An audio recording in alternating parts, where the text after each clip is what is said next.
ټول په وحدت یو وجود او یو تن یو واړه ګامونه اخلو د بریا په لورې ګرانه اوچتېږي ابادېږي به و زخمي افغانستانه ستا رغونې ته مو مټې دي راغښتې ابادېږي به و زخمي افغانستان جوړېږي به و زخمي افغانستان څه ګل ځوانۍ در باندې تللې ګلورینې لکه نختر لکه چنار وي نازنینې زمونږ په وینو یې خړو په سرو ګلونو زرغونېږي ابادېږي به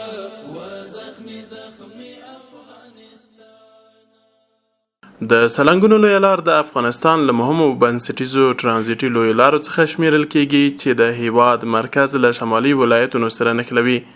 دغه ستره ترانزیټي لار د حیرتان، شیرخان او واقعي بندرونو له لارې افغانستان د منځنۍ اسیا له هیوادونو په ځانګړي ډول تاجکستان او ازبکستان سره وصلوي او د کورني او سیمه ییز ترانزیت، سوداګرۍ او د مسافرو د تګ راتګ لپاره ځانګړی اهمیت لري.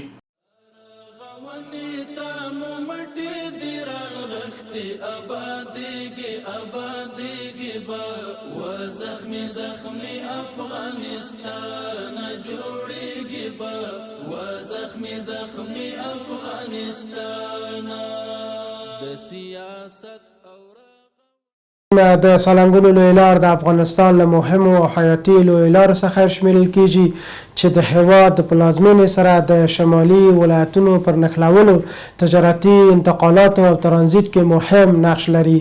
د افغانستان اسلامي امارت د ټولګټو وزارت د روان کال د پلان له مخې د دې لویې لارې د پخواني کارونو په دوام د سلنګونو لویې لارې د بیا رغونې چارې په دریو برخو کې پیل کړې وې چې خوشبختانه د جنوبي سالنګ په برخه کې له 10مې ګالري تر 15مې ګالري پورې د کانکریټ اچونې تر څنګ 18 پلګوټو او 1000 متر استنادي دیوالونو رغنیزې کارونو هم بشپړ شوي.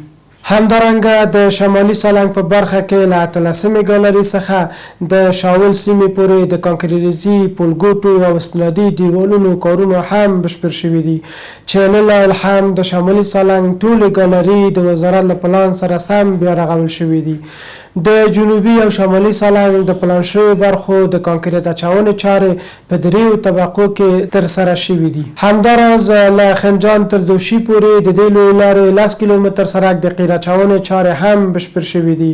د سلنګونو لویې لارې د رغونې چارې په 1330 هجري شمسي کال کې پیل شوې وې او په 1343 هجري شمسي کال کې د تونل او اړوند تاسیساتو کارونه بشپړ شول. د دې لارې په جوړېدو سره د هیواد د شمال او جنوب ترمنځ واټن شاوخوا 110 کیلومتره رالاند شو چې دا د ترانسپورت او اقتصادي فعالیتونو په برخه کې یو مهم پرمختګ بلل کیږي.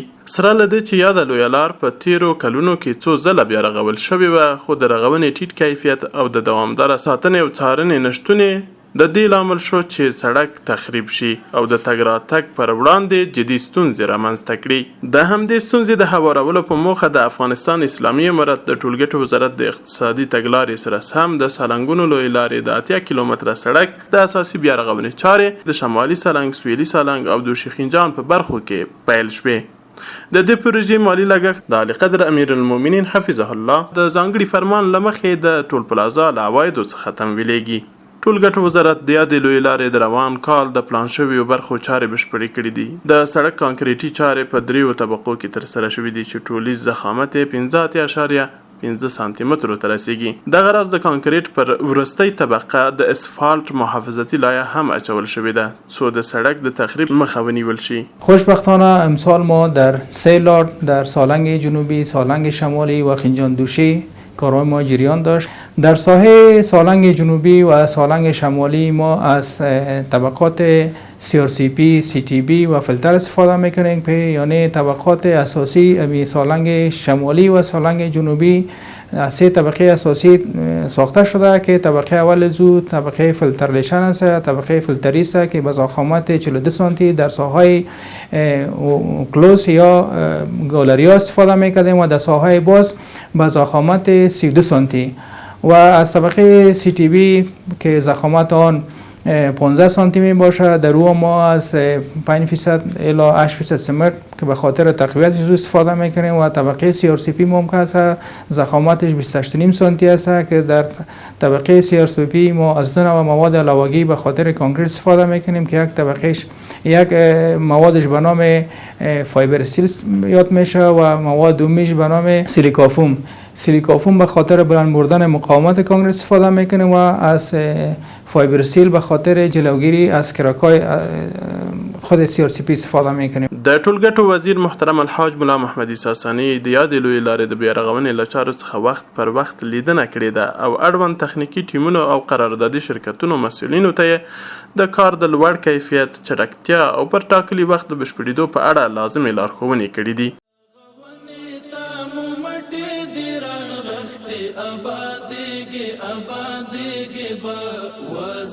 زخمی افغانستان جوړیږي به و زخمی افغانستان دی غیرتی قهرمانان دی واړه بچیان زربکړي لوړ دی په جهان کې نوم او نشان په هر ډګر کې خدای کول و بازلېږي آبادېږي به و زخمی افغانستان ستاره غونې ته مو مټې دې راغښتې آبادېږي به و زخمی افغانستان جوړیږي به و زخمی افغانستان ستا رفاعت او پرمختګ ته ژمن یو واړه ټول په وحدت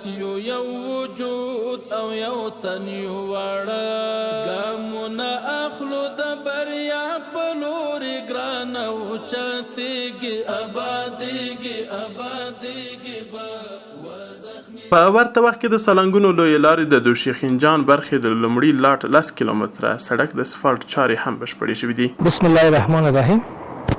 اسم انجینیر محمد اسحاق باعث تیم لیدر پروژه لات 2 سالنگ شمالی از خنجان الی دوشی با طول 21.437 کیلومتر است. پروژه 37% کار فیزیکیش پیش رفته و این در 3 طبقه اسفالت داره. یک طبقه به نام تی20، طبقه دوم به نام بندرکوس و طبقه سوم که شما اینجا آمدین میبینید که تا همین قسمت که کیلومتر 8 360 است به ویرنکوس رسید. همین پلان امسال 10 کیلومتر بود. پروژه روزانه انجینرهای تیم ما روزانه از این مراقبت میکنیم، چی در بخش کوالیتی، چی در بخش سروی، چی در بخش کارهای روزانه که در سایه اجرا میشن. هم روزه ما دو شرکت همراهشان یک جای میکنیم و شرکت هم وادار میشیم به که مطابق اسپسیفیکیشن یا مشخصات تکنیکی وزارت چیزی که برشان تسلیم شده باید کار کنن و در صورتی که اگر غفلت کنن در زمان DLP یا حفظ مراقبتی که در خودش بالای شرکت است شرکت جوابگو است انشالله و ما کوشش نهایی خود کردیم که کار با کیفیت عالی کار شد. نم عتیق الله دی د میروادان شرکت سره د استراکچر انجینر تایز کار کوم. دا پروژه د خنجان ولسوالی ولایت بغلان شروع کیږي تر ولسوالی دوشي پورې چې 21.4 کیلومتره اوږدوالی لري او په دوو برخو ویشل شوې ده چې اول فاز کارونه تکمیل شوي دي. نو راتلونکي کال ته بخیر باقی مانده چاره باقی مانده کارونه انشالله تکمیلیږي. دا مهال د ټولګټو وزارت له لوري د سالنګونو لویې لارې اړوند د پلان شویو برخو چارې بشپړې شوي دي او پاتې کارونه به د راتلونکي کال د کاري پلان له مخې ترسره شي. لله الحمد د سالنګونو دغه سخت مسیر چې دایم زموږ ګران هیوادوال دلته په دې مشکلاتو سره مخامخ وو د افغانستان اسلامي امارت د اقتصادي سیاست او پالیسۍ په بنا باندې د خاصه توجه وشوه. تاسو ګران هیوادوال ټول هغه شاهد دي چې د سالنګونو زیاته برخه خاص طور هغه برخه چې په هغه کې مشکلات او دلته به د انسانان د خطرات سره مخامخ وو. هغه لله الحمد ټولې تکمیل شوي دي او د نوي کال په شروع کې به انشاءالله باقي کارونه هغه هم سرته ورسیږي. د سالنګونو لویې لارې څخه تیریدونکي مسافر او موټر چلوونکي د یادې لویې لارې د بیا رغونې له چارو خوښي څرګندوي او وایي چې د پخوا په پرتله یې په تګ راتګ کې د پام وړ اسانتیاوې رامنځته شوي دي. سفر ما فعلا که خیلی خوب است، دیگر راهبندان هم کم شده، راهبندان هم نیست دیگر. اگر راهبندان خودی موترانو نکنه دیگر راهبندان به کلی نمیشه. سفر از کابل داریم به خیر طرف نهرین بریم دیگر. بسیار یک سفر خوشایندی برای به خاطر از اینکه ما وقت هم نیامده بودیم، مگر این توی اگرایی بود که حتی موتر بسیار به مشکل می‌آمد، بسیاری در راه خراب میشد. و شکر الحمدلله، تشکر از امارت اسلامی افغانستان که در ما این تو سهولت کرده که دیگه ما هیچ اندازه رو هر چقدر توصیف کنیم و هر چقدر بگوییم و هر چقدر صفت کنیم و هر چقدر خوبیایی رو بگوییم و هر چقدر زحمت کشیدن برادرایی که دیگه زحمت کشیدن و کار کردن بسیار زیاد ما از اینا راضی خوش و خوشحال هستیم. الحمدلله مخت لار ډیره خرابه وه، لږه نه څه ډیره خرابه وه او الحمدلله ډیره جوړه شوې ده. مخکې موږ ته ډېر زیات مشکل په دې لار باندې چې تلو به ډېر زیات مشکل و، ګاډي به ښه کېده او پرېښود به کار پرېښود. اوس الحمدلله مخکې به ډبل ګیر کې موږ نشو تللی، خصوصا اولني ګیر کې او اوس به درېیم ګیر کې ځي. افغان اسلامي امارت نه ډېره زیاته مننه کوو چې موږ ته دومره سهولت برابر کړ او الله دې همدغه حکومت موږ ته ژوندی لري پوه شئ. بلخوا د سالنګونو لویې لارې موظف پرسونل د یادې لویې لارې د دوامداره ساتنه او څارنه ترسره کوي. د سالنګونو د ساتنې او څارنې ریاست 260 نفره پرسونل لري او فعاله ماشینري موږ 200 اراده ماشینري لرو او الحمدلله د افغانستان اسلامي امارت ټولګټو وزارت دغه ریاست ته خاصه توجه لري. دغه ریاست د اکمالات او دغه ریاست چې کوم مشکلات وي دغه په حل کې خاص طور د فایدامه وزارت رهبری زموږ سره مکمله همکاري کوي. یعنی پوره امکانات زموږ په واک کې راکړي دي د دې په خاطر چې موږ ښه وتوانیږو دلته هیوادوالو ته خدمات عرضه کړو. دغه راز د سالنګونو لویې لارې کاري پرسونل بشپړ چمتووالی لري څو درنو هیوادوالو ته د ژمي په موسم کې د دې سترې لارې څخه د تیریدو پر مهال د خوندي تګ راتګ بشپړې اسانتیاوې رامنځته کړي. د سالنګونو ریاست یو عملیاتي ریاست دی. ډېر موږ دا نشو ویلی چې دغه ریاست خدمات به تنها په ژمي کې وي. موږ د کال په دغه 12 میاشتو کې په دغه مسیر آمادګي لرو، خو ژمی د اوړي نه بیا فرق کوي، هغه مشکلات یو څه زیات وي پکې. د استقرار سایټونه زموږ فعال دي، هغه د ضرورت وړ ساحې چې په هغه کې مشکلات جوړیږي په هغه کې زموږ ماشینري فعاله ده، هغلته موږ خپل پرسونل توظیف او په ساحه کې دوامداره موږ جذبې لرو. د سالنګونو ریاست په ساحه کې 3 عملیاتي آمریتونه لري چې د هغوی کاري ساحه معلومه ده. هغلته د دوی د ګزمې، د پیرې، د موټرو د تنظیم دغه مسؤلیتونه په غاړه لري. علاوه د دې نه یو بل آمریت د کنټرول ترافیک موږ آمریت لرو چې دغه پرسونل هم په دغه 108 کیلومتره کاري ساحه مسؤلیت کې هغه په خپلو وظایفو باندې ولاړ دي او هیوادوالو ته خدمات وړاندې کوي. د سالنګونو لویې لارې په پروژه کې یو شمېر هیوادوالو ته په مستقیم او غیر مستقیم ډول د کار زمینه برابره شوې ده. هغوی وایي اینجا کار میکنم با گروه تیم سروی کار میکنم. شکر خدا را شکر جان ما جور است. یک 4 روز کاری که هست اینجا 4 تا دوستان دیوالا کار میکنیم. از خوشحال هستیم. ما خدا خیر بده امارت که ما ایتو دیواره اسنادی به ما جور میکنه و سرکار ما را بات میکنه. از خواه و جنجال و از خاکباد ما خلاص هستیم، به راحتی زندگی میکنیم. د یادې لویې لارې اساسي بیارغونه به د هیواد د شمالي ولایتونو او د منځنۍ اسیا هیوادونو ته د کرنیزو محصولات او تجارتي توکو د خوندي او منظم لیږد رالېږد زمینه برابره کړي. همداراز د یادې لویې لارې د معیاري کېدو سره به د مسافرینو ستونزې تر ډیره هوارې شي او خلک به وکولی شي په اسانه او خوندي او چټک ډول تګ راتګ وکړي.